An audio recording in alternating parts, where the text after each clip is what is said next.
Selamat malam Tribuners, kali ini ada Mufti Fauzia menemani Anda di live update edisi hari Senin 17 Januari 2022. Akan kami sajikan informasi untuk Anda Tribuners dan datang dari berbagai daerah di Indonesia. Disampaikan secara langsung bersama dengan jurnalis kami, inilah live update selengkapnya.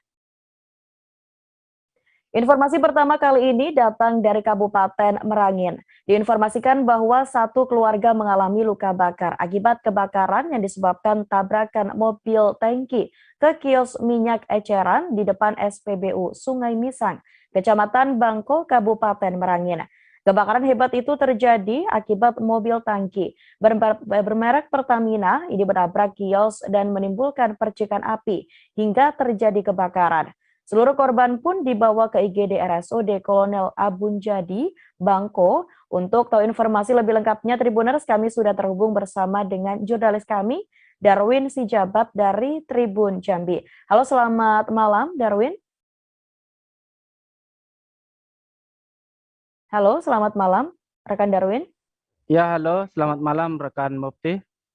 Baik, bisa Anda informasikan rekan Darwin, kapan insiden kebakaran ini terjadi dan menghanguskan apa saja di sana rekan Darwin? Ya, rekan Mufti dan pemirsa, bahwa kami sampaikan insiden kebakaran yang terjadi di depan SPBU Sungai Misang, Dusun Bangko, Kabupaten Merangin itu diperkirakan terjadi sekitar pukul 5 pagi hari tadi. Dari kebakaran tersebut kami informasikan akibat kebakaran itu 5 kios yang berada di depan SPBU tersebut hangus terbakar di lalap si jago merah. Di samping itu juga mobil tangki yang bermerek Pertamina itu juga hangus terbakar. Dari kejadian itu, kerugian diperkirakan mencapai sekitar 200 juta rupiah.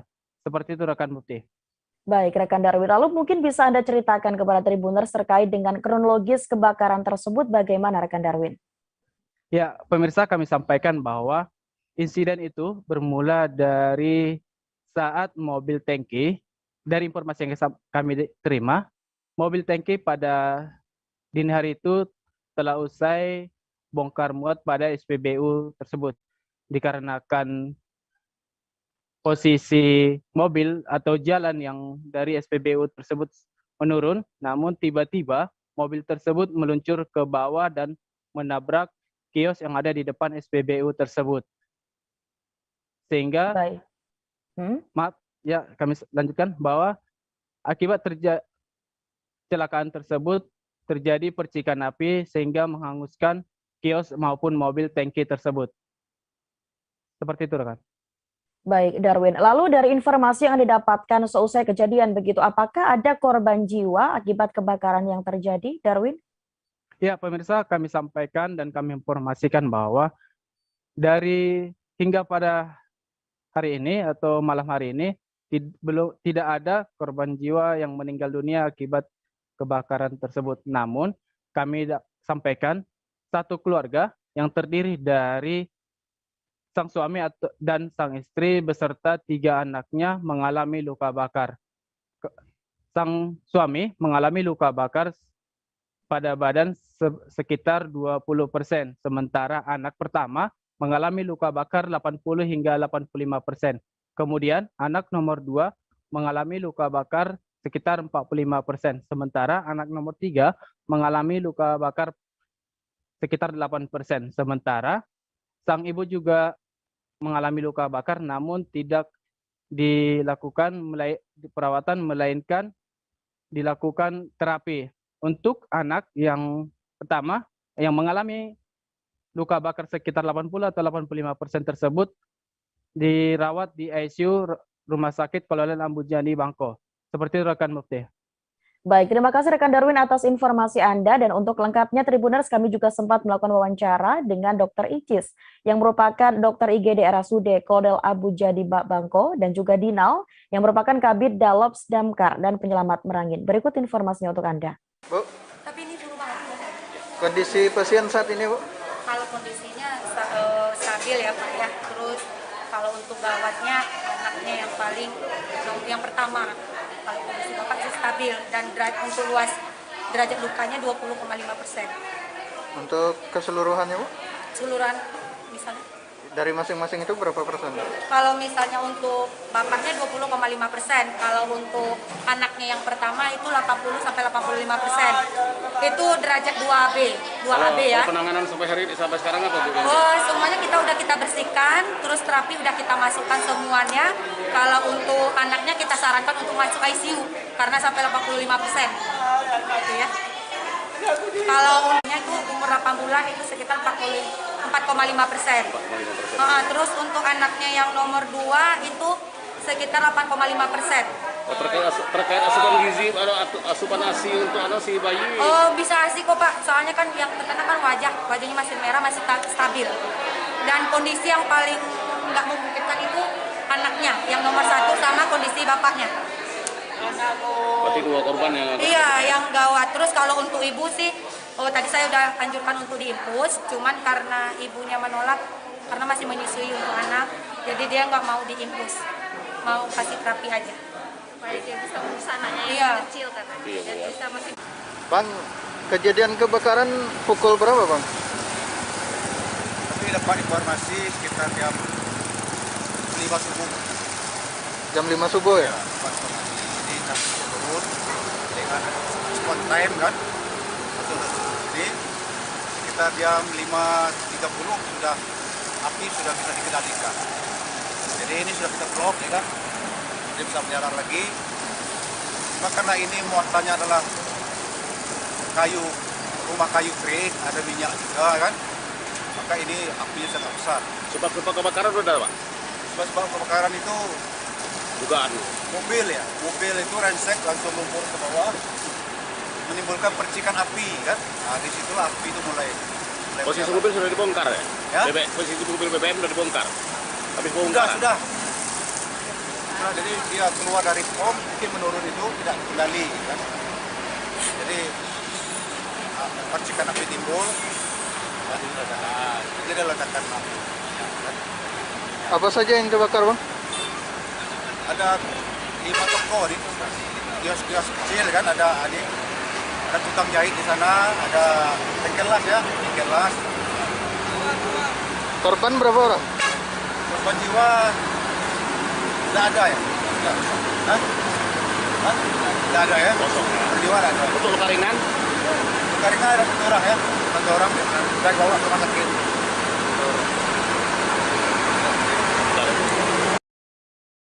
Tribuners diinformasikan bahwa berbagai upaya dilakukan tim vaksinator Kabupaten Polewali Mandar, Sulawesi Barat untuk mencapai cakupan target vaksinasi COVID-19. Di Kecamatan Tubi Taramanu, tim vaksinator harus menempuh perjalanan dengan memakan waktu 5 hingga 6 jam untuk menjangkau warga di pelosok pedesaan. Tak jarang harus melewati jalan rusak dan terjal demi tujuan perlindungan dan peningkatan kekebalan tubuh masyarakat di tengah pandemi COVID-19. Untuk informasi lebih lengkapnya, Tribuners, kami sudah terhubung bersama dengan rekan kami Hasan dari Tribun Sulbar. Halo, selamat malam rekan Hasan. Ya, halo rekan Mukti. Baik, rekan Hasan, bisa Anda informasikan bagaimana sebenarnya perjuangan dari tim Nakes untuk mencapai target di daerah pelosok pedesaan, Hasan?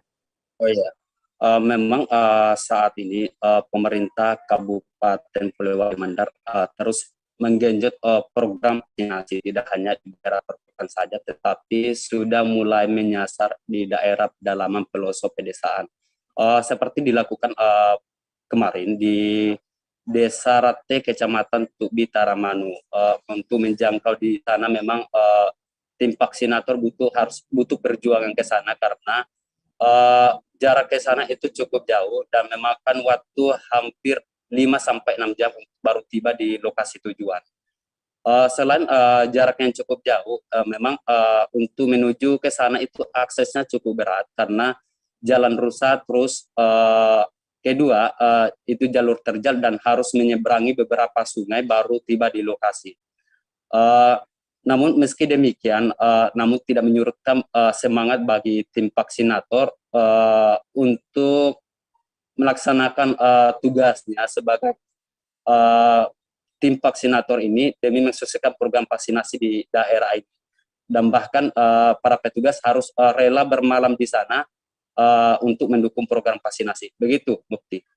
Baik, luar biasa. Dan rekan Hasan mungkin bisa Anda informasikan juga terkait dengan informasi yang mungkin sudah Anda dapatkan terkait dengan berapa sebenarnya capaian target vaksinasi di Polewali Mandar sendiri, Hasan. Oh ya, memang untuk saat ini capaian target vaksinasi di Kabupaten Polewali Mandar memang cukup masih rendah dibandingkan dengan beberapa kabupaten di Sulawesi Barat. Penyebabnya adalah selain karena akses yang masih sulit di beberapa daerah di Kabupaten Polewali Mandar, beberapa juga ratusan juta penduduk masih berada di sedang merantau, sehingga ini menjadi kendala untuk mencapai target vaksinasi. Dan saat ini untuk cakupan vaksinasi di Kabupaten Polewali Mandar baru mencapai 67,1% dari jumlah total target itu 370.000. Namun pemerintah Kabupaten Polewali Mandar berjanji optimis bulan ini sudah mencapai cakupan dari vaksinasi tersebut. Dan yang menjadi faktor juga kendala sehingga dengan capaian target yang masih rendah ini, untuk saat ini pemerintah Kabupaten Polewali Mandar belum melaksanakan vaksinasi untuk usia 6 tahun dan 11 tahun. Begitu, Mukti. Baik, luar biasa. Terima kasih rekan Hasan atas informasi Anda, dan kami juga sempat melakukan wawancara Tribuners bersama dengan tim Nakes PKM Kecamatan Tutar, Dr. Febriana Ruth Wuwung. Berikut informasinya untuk Anda. Pelaksanaan vaksin di Desa Rate itu perjalanannya itu kami berangkat dari Puskesmas Tutar bersama tim dari Polsek Tutar itu berangkat melalui Desa Piriang, kemudian melalui medan-medan yang cukup sulit. Bisa melewati, waktu itu kami melewati beberapa puncak, terus melewati sungai, dan perjalanan kami itu dari Puskesmas berangkatnya jam 10 pagi, tiba di Desa Ratenya itu sekitar 4:30 sore.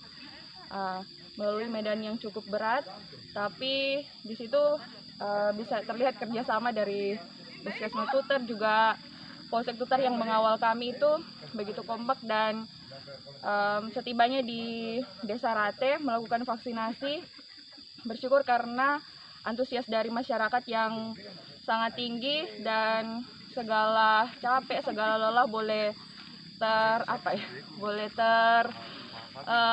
hilang, boleh sirna karena melihat antusias dari masyarakat yang memang di Desa Rate ini memang belum sempat kami kunjungi. Setelah hampir semua desa sudah kami kunjungi kecuali Desa Rate, dan akhirnya bersyukur bisa sampai ke Desa Rate dan antusias masyarakat itu begitu tinggi.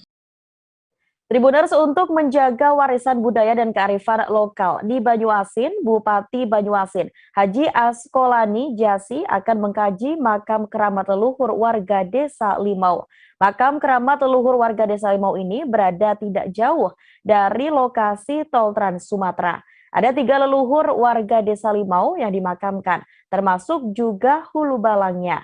3 leluhur warga Desa Limau, Kecamatan Sembawa, Kabupaten Banyuasin, yakni Muning Godek, Muning Resmi, dan Muning Sakti, dan 1 hula balang berada di tengah hutan. Seperti apa informasi lengkapnya, sudah ada rekan kami M. Ardiansyah dari Tribun Sumsel. Halo, selamat malam rekan Ardi. Selamat malam Mukti, selamat malam Tribuner. Baik, rekan Adi mungkin bisa Anda ceritakan terkait dengan dari mana leluhur warga Desa Limau dan juga kenapa mungkin bisa dimakamkan di tengah hutan, rekan Ardi? Baik, Mukti. Dari cerita Kepala Desa Limau bahwa leluhur mereka ini berasal dari Banten yang bertransmigrasi ke wilayah Sumsel, dan pada saat itu mereka menempati pesisir sungai karena di lokasi tepat di makam leluhur ini ada sungai besar. Jadi pada saat itu mereka membentuk kampung dan bermukim di sana hingga beranak cucu di sana. Nah, pada saat sudah ada anak cucu, mereka juga menyebarkan anak cucunya hingga ke Palembang, bahkan ke wilayah perbatasan Jambi. Jadi anak cucunya juga tidak berada di Banyuasin sendiri, tetapi juga ada di Palembang seperti di Kampung Kincing itu, di Rantau Bayur, dan juga perbatasan Jambi. Begitu Mufti. Baik, Ardi. Lalu mungkin bisa Anda ceritakan juga terkait dengan yang dilakukan leluhur zaman dahulu begitu. Apa sebenarnya bidang yang ditekuni leluhur warga Desa Limau sendiri, Ardi? Baik, Mutu. Jadi para leluhur Desa Limau ini merupakan pendakwa. Jadi mereka para leluhur yaitu Muning Godek, Muning Resmi dan Muning Sakti ini merupakan pendakwa yang berasal dari Banten bermigrasi ke Banyuasin khususnya. Nah, di sini mereka selain berdakwah, mereka juga berdagang. Makanya mereka mendirikan pemukiman di tepi sungai besar, yaitu Sungai Limau ini.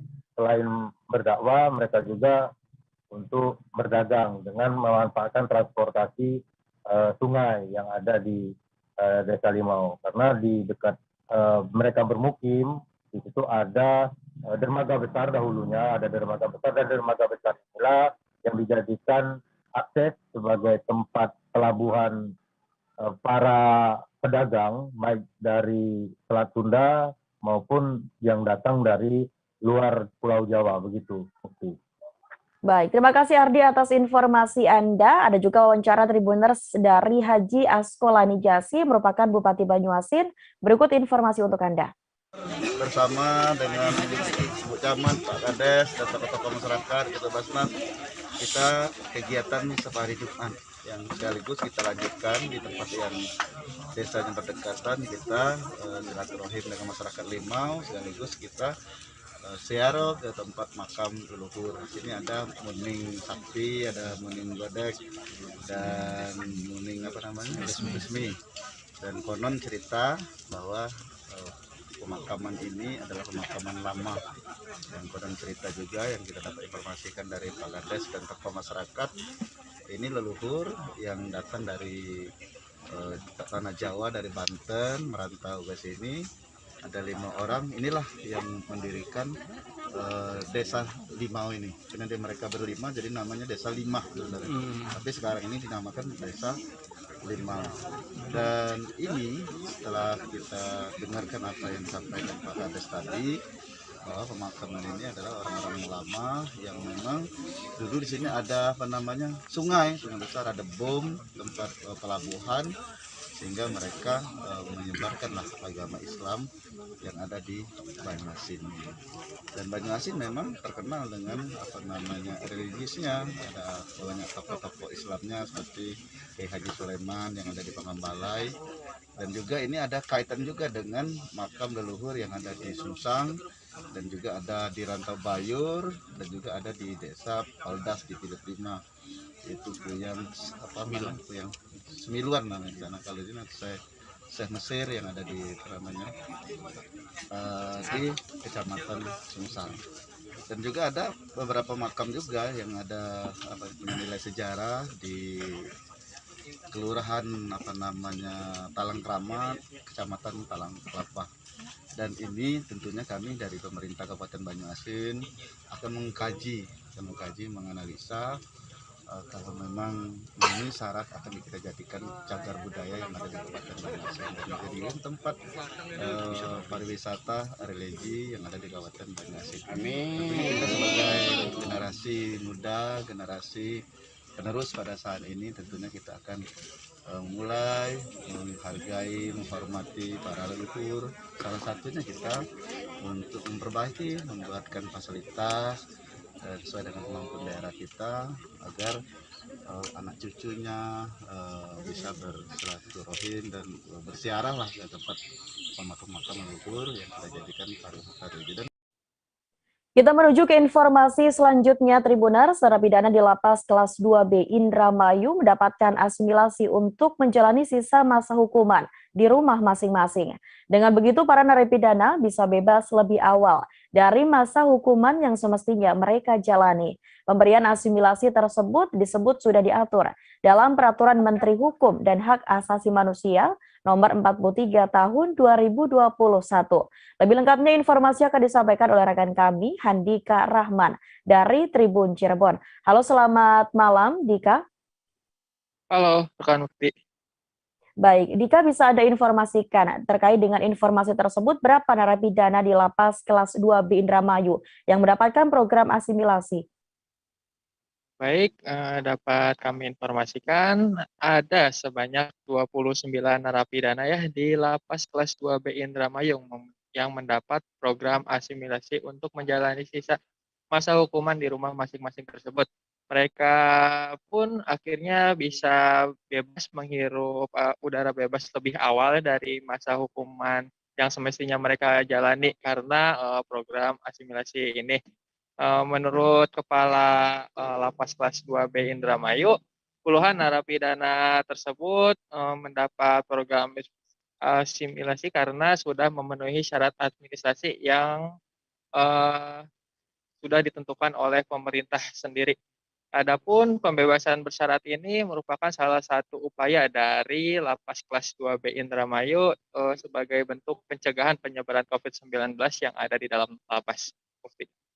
Baik, Dika. Tadi Anda menyebutkan terkait dengan syarat, begitu mungkin bisa Anda informasikan terkait dengan syarat ataupun kriteria narapidana yang mendapatkan asimilasi ini seperti apa, Dika? Baik, Mufti. Perlu saya sampaikan juga pemberian asimilasi ini sudah diatur ya dalam Peraturan Menteri Hukum dan HAM Hak Asasi Manusia nomor 43 tahun 2021, yakni tentang syarat pemberian asimilasi, pembebasan bersyarat, cuti menjelang bebas, dan cuti bersyarat bagi narapidana dan anak untuk pencegahan dan penanggulangan penyebaran COVID-19. Di mana dalam program ini tentu memiliki kriteria khusus ya. Untuk program asimilasi ini diantaranya napi yang mendapat program tersebut, yakni diantaranya itu bukan napi kasus narkoba dengan hukuman di atas 5 tahun, terorisme, kasus korupsi, pembunuhan berencana, kasus asusila terhadap anak, residivis, dan lain sebagainya. Baik rekan Dika mungkin adakah informasi saran dan juga harapan dari Kepala Lapas sendiri terhadap narapidana yang mendapatkan program asimilasi ini, Dika? Nah, benar ya, tentu tadi saat pelepasan pun Kepala dari Lapas Kelas 2B Indramayu turut menyampaikan harapan kepada para narapidana yang hari ini dibebaskan.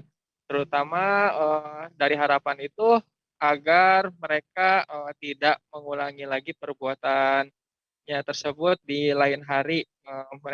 Kepala Lapas juga mengingatkan jika para narapidana yang hari ini mendapat asimilasi dan ternyata mereka tersandung kasus hukum yang sama, pihak dari Lapas Kabupaten Indramayu sendiri pun tidak akan segan memberi hukuman yang lebih berat nantinya. Baik Dika dan Tribuners, ada juga informasi yang diberikan oleh Benny Hidayat yang merupakan Kepala Lapas Kelas 2B Indramayu. Berikut informasinya untuk Anda Tribuners. Jadi hari ini kita laksanakan program asimilasi rumah bagi 29 warga binaan Lapas Indramayu. 29 ini telah melalui persyaratan-persyaratan administratif maupun substantif yang telah ditetapkan. Kriterianya apa Pak untuk yang diasimilasi? Kriteria tidak residivis, kemudian ada pidana-pidana tertentu yang memang tidak bisa diberikan. Total ada berapa Pak? 29 untuk hari 29 dari kasus apa aja itu? Iya Pak. Dari kasus apa aja Pak? Dari kasus-kasus yang sudah memenuhi persyaratan untuk pelaksanaan asimilasi rumah. Dari 29 ini orang mana aja Pak? Ada Indramayu semua atau ada orang luar Pak? Sebagian besar orang Indramayu, ada beberapa yang orang dari luar Indramayu. Pak, selama asimilasi di rumah ini apakah ada laporan kembali? Ya, jadi laporannya ke Balai Pemasyarakatan. Jadi mereka tetap melaksanakan laporan setiap secara periode ke Balai Pemasyarakatan. Pesan dan harapan kepada mereka Pak bagaimana Pak?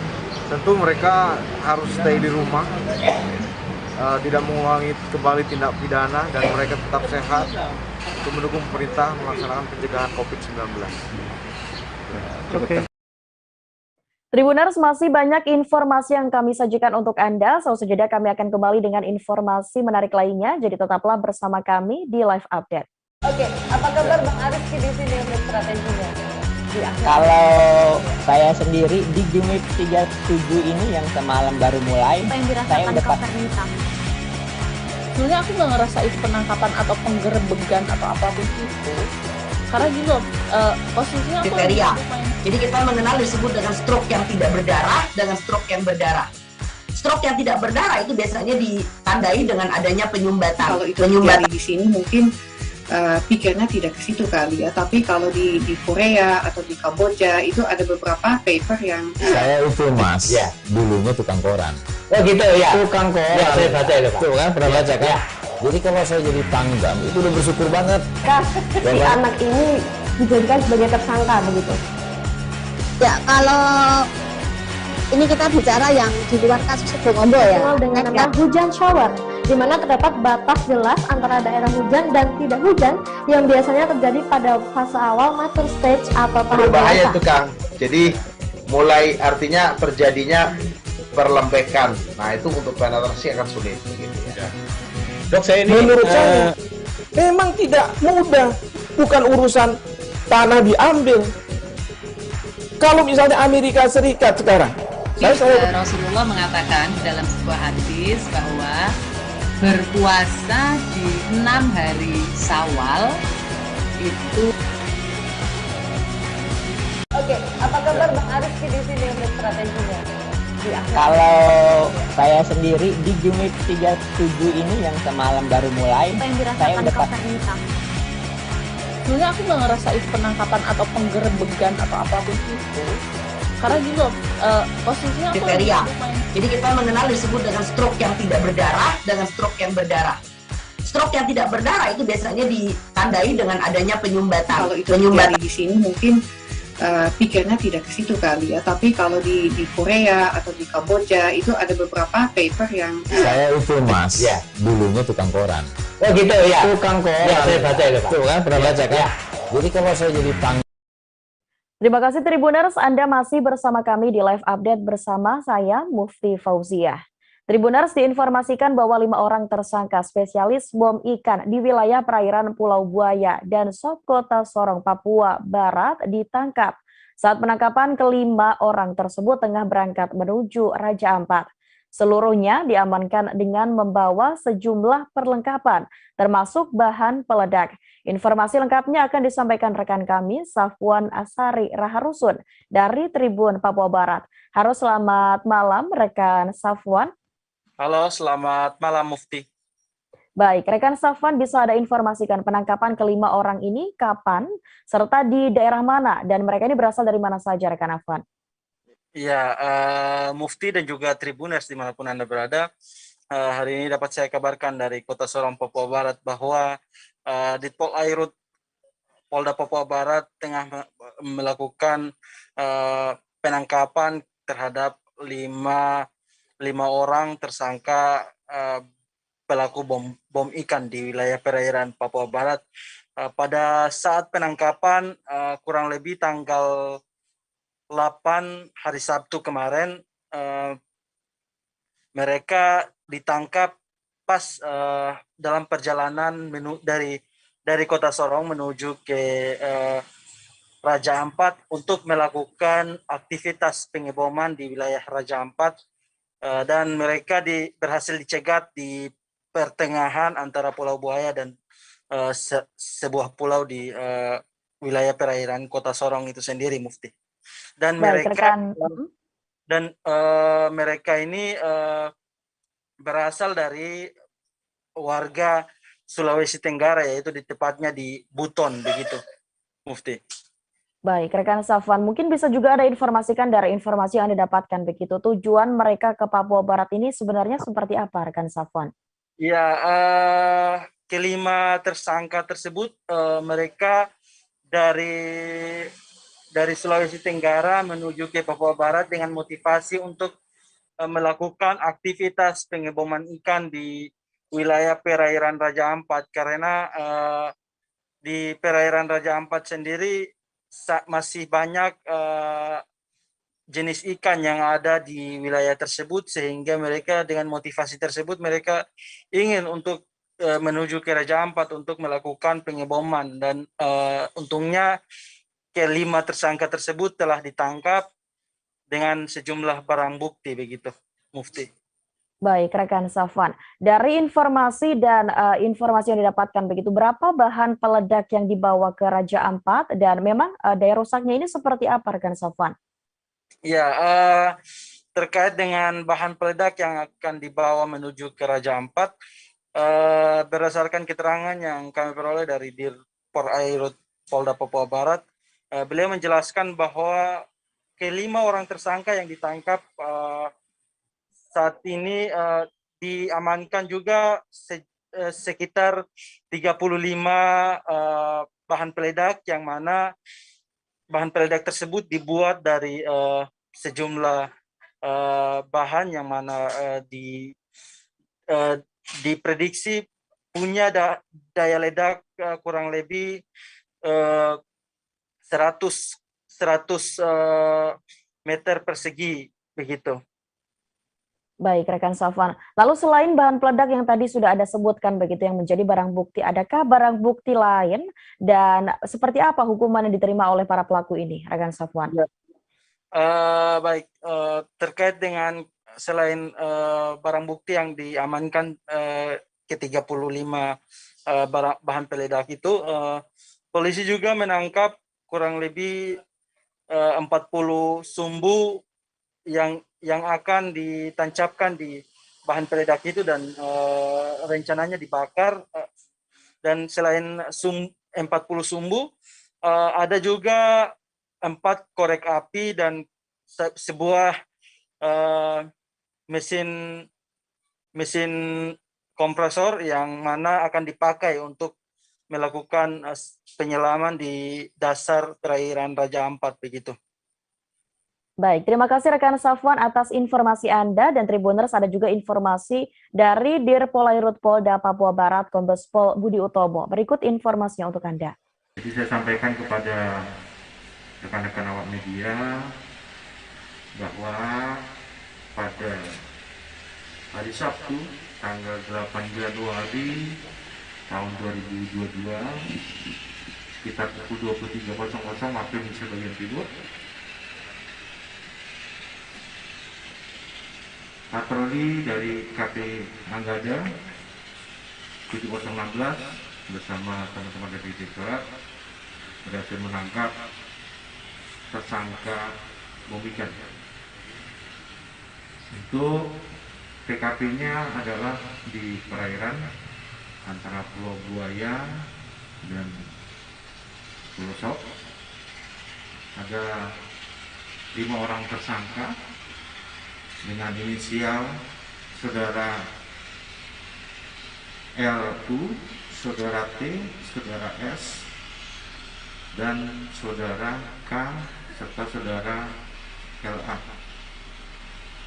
Dari 4 tersangka ini kita amankan 1 buah kapal tanpa nama, mesin 40 PK 2 buah, bom ikan berupa dalam botol sebanyak 35 botol dengan aneka jenis botol, kemudian 2 kotak korek api berisikan dobis sebanyak 40, 5 korek api dan 1 alat kompresor. Jadi alat-alat ini digunakan ikan di wilayah kita, khususnya sasarannya adalah wilayah Misol Raja Ampat yang masih banyak ikan berbagai jenis di sana. Untuk diketahui rekan-rekan bahwa kelima tersangka ini merupakan para pendatang warga dari Kabupaten Buton, Sulawesi Tenggara. Kegiatan ini berhasil kita ungkap merupakan rangkaian dari penyelidikan kasus-kasus bom ikan kita yang tahun 2021 sebanyak 4 kasus yang kita berhasil, yang kita prediksi masih ada beberapa kelompok pelaku kegiatan bom ikan yang ada di wilayah Papua Barat ini.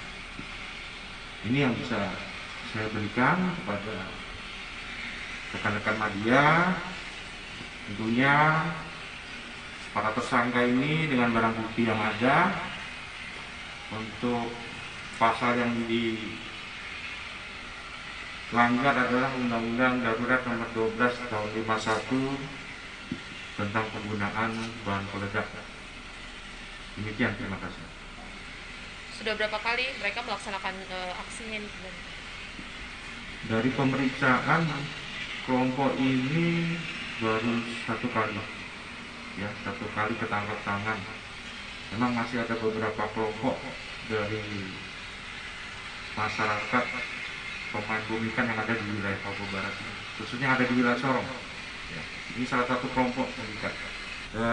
Tidak ada perlawanan, ya, karena malam hari memang kita rutin melaksanakan patroli siskambling laut, dan juga ini berdasarkan sumber informasi yang kita kumpulkan di lapangan bahwa ada beberapa kelompok yang pada waktu itu akan melaksanakan pengoboman ikan, ya, dari wilayah Sorong ini menuju wilayah Misol saja. Kebetulan mereka yang tertangkap, padahal masih ada beberapa kelompok lagi yang masih bermain di lapangan. Ancaman hukuman maksimal hukuman 20 tahun penjara. Informasi selanjutnya datang dari Surabaya, Jawa Timur. Tribuners diinformasikan bahwa pemerintah kota Surabaya bekerja sama dengan PT Galabumi Perkasa mendata ulang pedagang pasar turi yang masih bertahan di tempat penampungan sementara atau TPS. Pendataan ini dipimpin langsung oleh Kepala Dinas Koperasi Usaha Kecil dan Menengah dan juga perdagangan. Dari data yang didapatkan, sejumlah 50% pedagang masih bertahan. Dalam pendataan tersebut, pihaknya juga memeriksa sejumlah berkas yang dilengkapi oleh pedagang. Lebih lengkapnya, rekan kami Bobby Kolowai akan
Ya.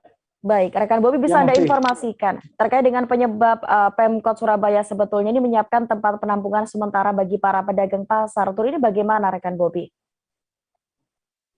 Baik, benar sekali Mufti. Jadi selamat malam rekan Tribuners dan Mufti. Pemerintah Kota Surabaya hari ini mendata ulang pedagang pasar turi yang saat ini masih bertahan di tempat penampungan sementara atau TPS.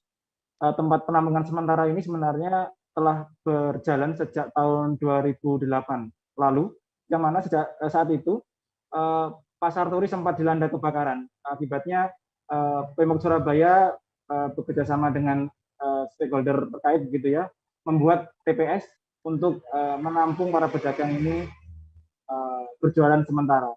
Namun karena berbagai persoalan yang mulai dari penyiapan gedung baru hingga persoalan-persoalan lainnya, sejumlah pedagang ini hingga saat ini masih bertahan di TPS tersebut. Sekalipun gedung baru yang telah dibangun sebenarnya telah selesai. Baik rekan Bobby, lalu dari informasi yang Anda dapatkan begitu, apa sebenarnya alasan dari pedagang sendiri masih bertahan di tempat penampungan sementara ini, Bobby? Baik, dari total 1.128 pedagang pasar turi yang terdata di Pemkot Surabaya, masih ada sekitar 200 pedagang yang masih bertahan di TPS. Berdasarkan penjelasan salah satu pedagang yang masih bertahan, ada sejumlah alasan mereka masih enggan untuk masuk ke dalam. Di antaranya karena mahalnya stand yang saat ini dikelola oleh pihak ketiga, dalam hal ini PT Galabumi Perkasa. Mereka meminta untuk PT tersebut bisa menurunkan atau mungkin mengakomodir para pedagang lama karena tingginya ongkos yang harus dikeluarkan bagi mereka. Selain itu mereka juga kurang nyaman gitu ya dengan lokasi zona yang disiapkan oleh PT Galabumi, yang mana misalkan untuk toko elektronik mereka mengklaim akan ditempatkan di tempat food court begitu, sehingga kurang nyaman apabila mereka berada di situ. Dikhawatirkan ini akan mengurangi pendapatan mereka sebelumnya. Sekalipun demikian, para pedagang tetap berharap ada solusi dari pemerintah Kota Surabaya bersama dengan pihak pengembang, sehingga mereka bisa berjualan dengan nyaman di dalam gedung baru tersebut. Mufti. Baik, rekan Bobi. Lalu bagaimana untuk upaya pemerintah kota sendiri untuk menyelesaikan masalah yang sekarang ini terjadi begitu, Bobi? Ya, berdasarkan penjelasan dari Dinas Koperasi UMKM dan Perdagangan Kota Surabaya, setelah hari ini melakukan pendataan terhadap mereka yang terdata sebagai pedagang pasar turi, Pemkot akan menyandingkan data tersebut dengan data yang dimiliki oleh Galabumi. Nantinya data tersebut akan dijadikan untuk bahan pembuatan adendum baru, yang mana ini akan mengatur berbagai hal teknis, baik yang menyangkut terkait dengan pedagang maupun PT Galabumi sendiri. Pemkot Surabaya akan mengambil win-win solution yang tidak akan memberatkan pedagang sekaligus akan tetap menguntungkan bagi Galabumi. Rencananya dalam waktu dekat, yaitu Pemkot Surabaya sedang menyusun timeline yang mana penyelesaian pedagang di pasar turi ini bisa dapat dilakukan dalam waktu dekat ini. Yang mana ini pedagang sudah sangat menunggu ya, mulai tahun 2008 hingga tahun 2021 ini mereka masih terkatung-katung nasib mereka. Mufti. Baik, terima kasih Bobi atas informasi Anda. Dengan informasi lebih lengkapnya Tribuners, kami juga sempat melakukan wawancara dengan Kepala Dinas Koperasi Usaha Kecil dan Menengah dan juga Perdagangan, serta Ketua Himpunan Perdagangan Pasar Turi. Berikut informasi untuk Anda. Pendataan hari ini, Senin tanggal 17 Januari 2022 sampai dengan hari Rabu tanggal 19, kita lakukan pendataan kepada teman-teman pedagang yang ada di TPS. Nah, TPS ini jumlahnya ada 3, A, B, C. Kita lakukan semua serentak, bisa juga bertahap per hari. Tuh, info bahwa nanti setelah dilakukan pendataan, kita akan lakukan cross-check verifikasi dengan data yang ada di kami di kantor, kemudian ada yang data di teman-teman Galabumi Perkasa. Kita harapkan setelah dilakukan pendataan, nanti mereka akan bertempat berusaha di pasar turi baru. Cuman seperti yang saya sampaikan tadi, itu diharapkan pedagang yang asli ada di sini ya, bukan yang PKL yang baru tumbuh, yang baru masuk. Total ada berapa Pak? Kalau dari kisaran awal Pak? Kalau datanya pedagang yang ada di sini kurang lebih 1128. Tapi seperti yang saya sampaikan ke teman-teman tadi, sebagian besar sudah masuk ke PKS Pasar Turi baru. Ini mungkin tinggal 100-200an lah. Oh. Ya. Siap. Kita menuju ke informasi terakhir, Tribuners. Jembatan 1 Barelang memang sejak dulu sudah menjadi daya tarik tersendiri bagi warga Kota Batam. Jembatan ini sering dikunjungi masyarakat yang berdomisili di Kota Batam seperti hari Minggu atau perayaan hari-hari besar, selalu memadati lokasi tersebut. Bahkan semakin sore, Jembatan Barelang semakin ramai pengunjung. Tempat ini adalah salah satu destinasi wisata yang cukup terkenal, baik di kalangan masyarakat Batam maupun di luar Kota Batam. Tempat ini menjadi jembatan penghubung antara Pulau Batam, Rempang, dan Pulau Galang. Seperti apa lokasinya, Tribuners, sudah ada rekan kami, Roni Lodo Laleng dari Tribun Batam. Halo, selamat malam rekan Roni. Ya, selamat malam Bukti. Baik, rekan Roni bisa dijelaskan kepadatan masyarakat Batam saat hari libur di Jembatan 1 Barelang ini seperti apa rekan Roni? Baik, Mufti dan juga Tribuners, untuk memanfaatkan hari libur ya, seperti hari Minggu ataupun hari raya besar, baik itu keagamaan ataupun hari raya nasional, ratusan masyarakat Batam pasti ya memadati Jembatan 1 Barelang. Seperti yang diketahui bahwasannya jembatan ini merupakan salah satu ikon Kota Batam ya, yakni Jembatan 1 Barelang memang sejak dulu menjadi daya tarik tersendiri bagi masyarakat Kota Batam. Khususnya pada hari Minggu tanggal 16 kemarin, tampak ratusan pengunjung memadati Jembatan 1 tersebut. Mereka terlihat duduk di jembatan tersebut sembari menikmati indahnya pemandangan dari atas Jembatan 1 Barelang. Mereka datang berkelompok dan terpantau mereka sangat gembira dan senang ketika berada di jembatan 1 Barelang tersebut. Demikian. Baik, rekan Roni mungkin juga bisa Anda informasikan terkait dengan pantauan Anda di lokasi begitu. Sejak pukul berapa masyarakat ini memadati jembatan 1 Barelang, rekan Roni? Baik, dari hasil pantauan kami di lokasi terlihat masyarakat Batam ketika hari libur sudah mereka memadati lingkungan jembatan 1 Barelang sejak pagi ya, sekira pukul 10 hingga malam hari begitu. Mereka terlihat bersantai sembari berfoto dan juga menikmati makanan ringan ya, seperti jagung bakar dan juga beberapa makanan ringan lainnya. Begitu deh. Baik, rekan Roni mungkin selain hari Minggu ataupun hari libur, apakah hari-hari biasa ini jembatan tersebut juga ramai dikunjungi masyarakat, rekan Roni? Baik, Mufti, dari pantauan kami ya sejauh ini memang jembatan 1 Barelang di saat hari-hari biasa juga dikunjungi oleh masyarakat Batam ya, namun tidak seramai seperti hari libur ataupun hari Minggu. Begitu deh. Baik, terima kasih rekan Roni atas informasi dan laporan Anda. Kami tunggu informasi Anda selanjutnya dan selamat bertugas kembali rekan Roni. Baik Tribuners, demikianlah informasi dalam live update kali ini. Nantikan informasi lainnya hanya di Tribun News. Saya Mufti Fauzia mewakili kru yang bertugas pamit undur diri. Terima kasih dan sampai jumpa. Jangan lupa like, subscribe, dan share ya.